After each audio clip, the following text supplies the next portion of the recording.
So I'm shaking out my feet right now, just getting them nice and loose. I mean, if you have a torn ligament or a broken bones, then definitely don't do this one. But what I'm doing is I'm just getting blood into my feet, and it kind of looks crazy, but it feels amazing.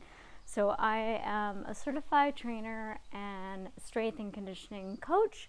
I'm also a type 1 diabetic who has peripheral diabetic neuropathy. Even though I have controlled blood sugar, I have neuropathy, and it's extremely painful, but I've found ways to help lower the pain and inflammation, and that's what I'm doing right now. I'm doing exercises that help increase the circulation, reduce the pain, and bring the blood to the area that we don't get enough blood to, which is the fingers and the toes.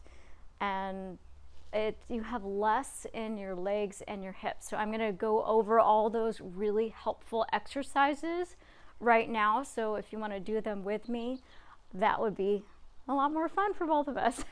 So I'm just doing calf raises, and then I want you to hold on to a chair just to make sure that you have something to grab onto. Or if you want to try these exercises and work on balance, just have a chair nearby. So I kind of like these. So I'm working the toes, and if I don't work my toes, then they start to cramp, and then I can't move them very well. We should be able to move all our toes, do this, grab things. My toes tend to swell, so if I don't do these, they swell more and I can't do them as much. So it's really important to keep moving. So here's one also I like, which is a flex and point. So I try to do these exercises as much as possible. So even if I'm sitting or laying in bed, the more I move my feet, even if I'm just laying there flexing and pointing or just going from side to side, it really helps lower the pain so much. Some nights I don't have any pain, and before I was doing these exercises, I was in a lot of pain. So these are really wonderful. So then you can also just do regular calf raises, and you just try to go as high as you can comfortably on your toes, and this will help your calves get stronger also.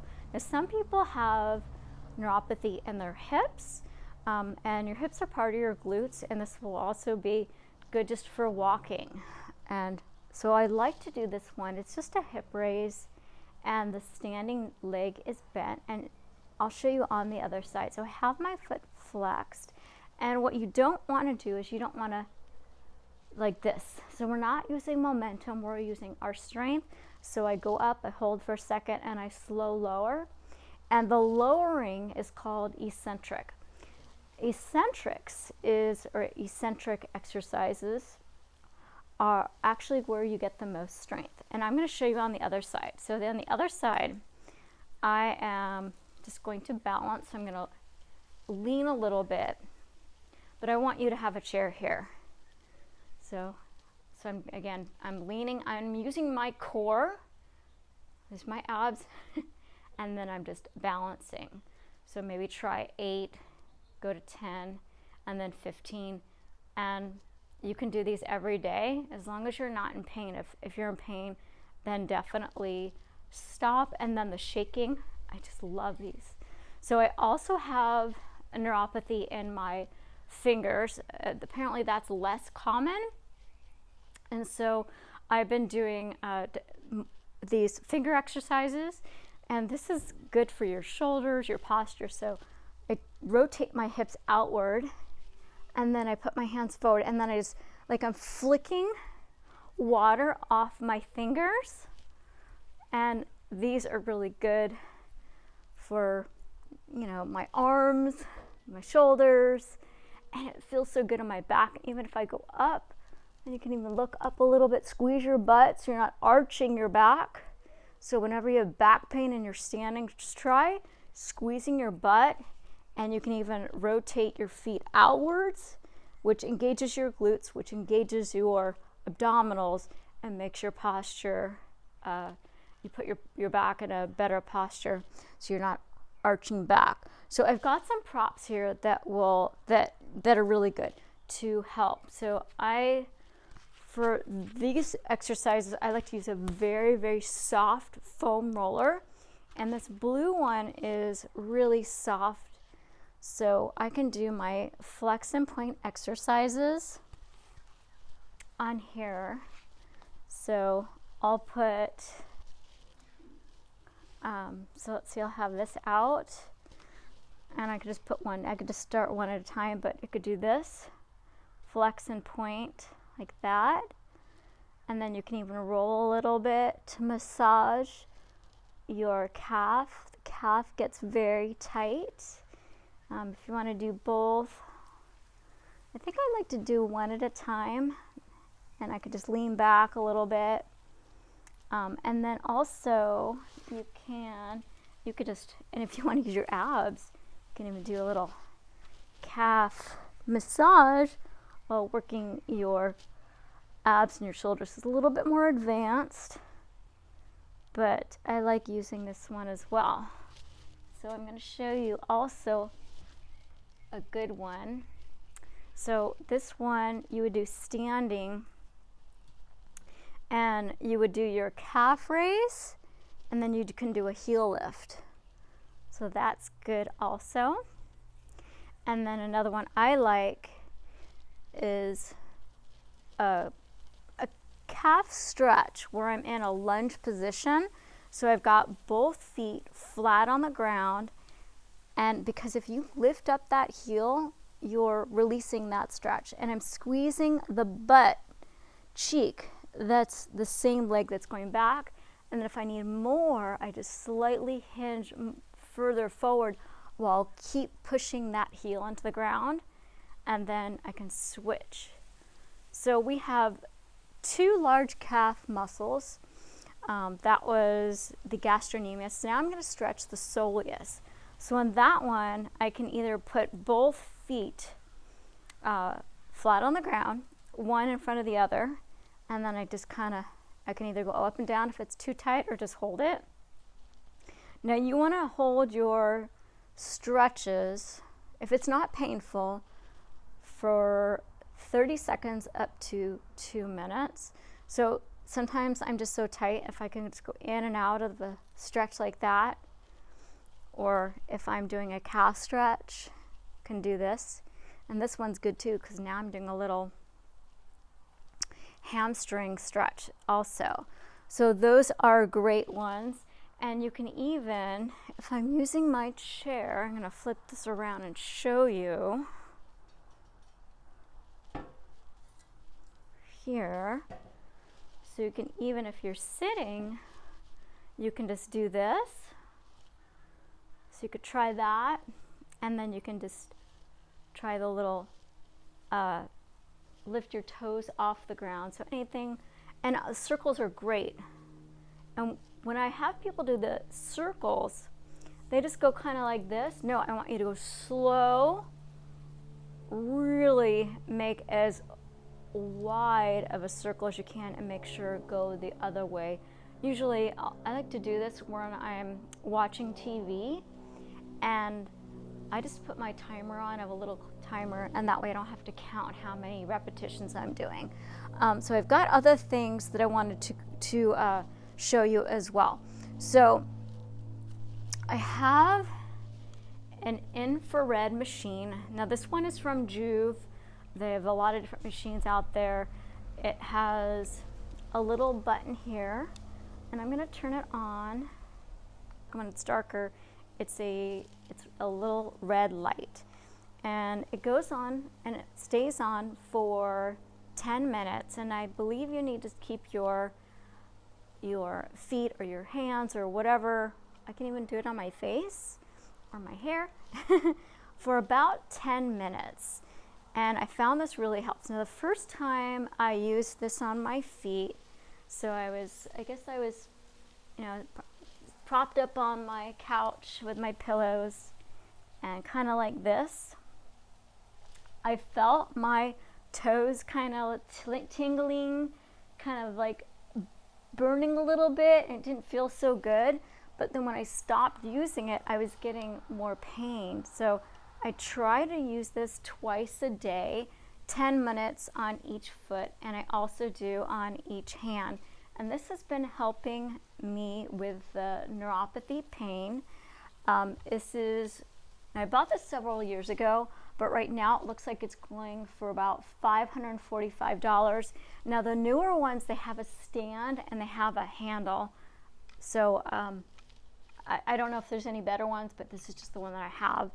And what I also do is at night, and even when I'm on the couch, if I found that my feet start to feel worse if I'm sitting or if I'm just laying down. It's better if they're propped up. So if I'm laying down, I have a pillow so they're propped up. And when I'm in bed, I have, my sheets, my blanket and my comforter on there. If they are covering my feet are pressing down, and that hurts. So what I try to do is, in the summer, I take the sheets and everything and I put them above my feet so they can move. And that feels so much better instead of the pressure. Or if it's cold, like it's been lately, I will just pull those, the blanket up so I have enough room to move my feet. So when I'm watching TV, or if in the middle of the night I wake up and they hurt, I can start moving my feet around, and that feels a lot better also. So when you sleep, have that pillow under your calves, and I also have my head propped up a little bit more. That helps also. And okay, so as diabetics, we know that we're supposed to wear shoes because for many people, you don't have, or you have minimal feeling in the bottom of your feet. This is supposed to help get that feeling back.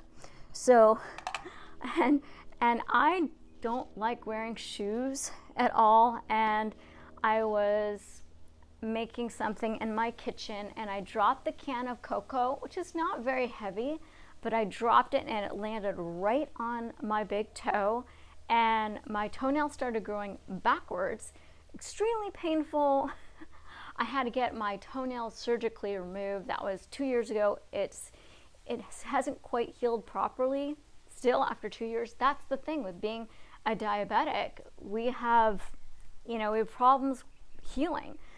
So it's good to wear our shoes, but not all the time. But when you're walking around your house, sure. But when you're exercising, if you're in a safe place and you're not going to kick something, I suggest taking those shoes off, because shoes are like casts. It's not going to let your toes move. If you're wearing a shoe, how are you going to be able to do that? How you can flex and point, but you can't really squeeze like this. You need to be able to move those toes around. And so I take these off when I'm exercising. Okay, the other thing that I've found really helps is using a lotion with an essential oil, organic, and I put my lotion, again, make sure to use certified organic, because we don't want to add chemicals. So if it's not organic, they could have pesticides and all sorts of chemicals in it. And when we put it onto our skin absorbs those chemicals and gets into our body. So it's very important, whatever you're eating and whatever you're putting on your skin is non-toxic. It's completely healthy. So this helps. The essential oil with the lotion helps make it more moisturizing, and I put that on my feet after my shower. So I'll massage, put it on my heel on here, and here I can do a heavier, deeper massage on my toes, and very gentle, because they tend to hurt sometimes.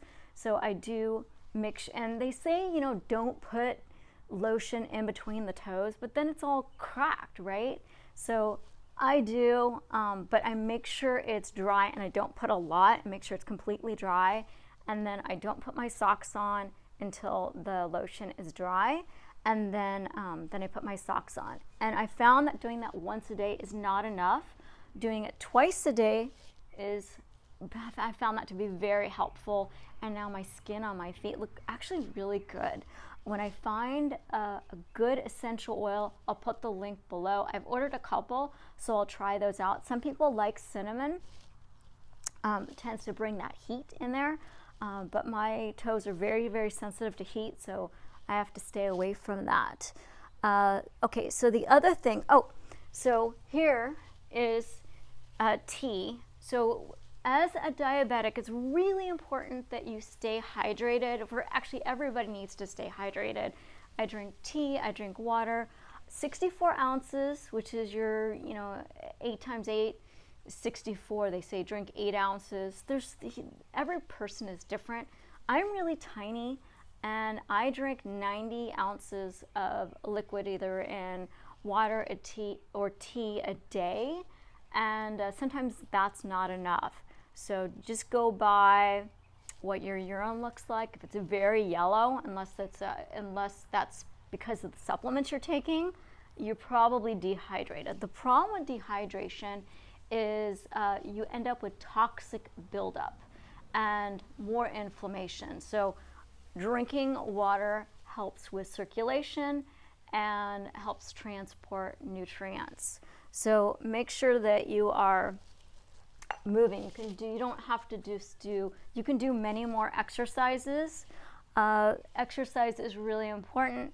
It's obviously not the only thing that you need to do, but I'm going to be posting a video soon on type 2 diabetes, and you can also check out my book, which is called The High Five Diet, which is how I've helped manage my blood sugar, keep my blood sugars at a much more stable number. I have a very good A1C. If I didn't, I would have a lot more medical problems than I do.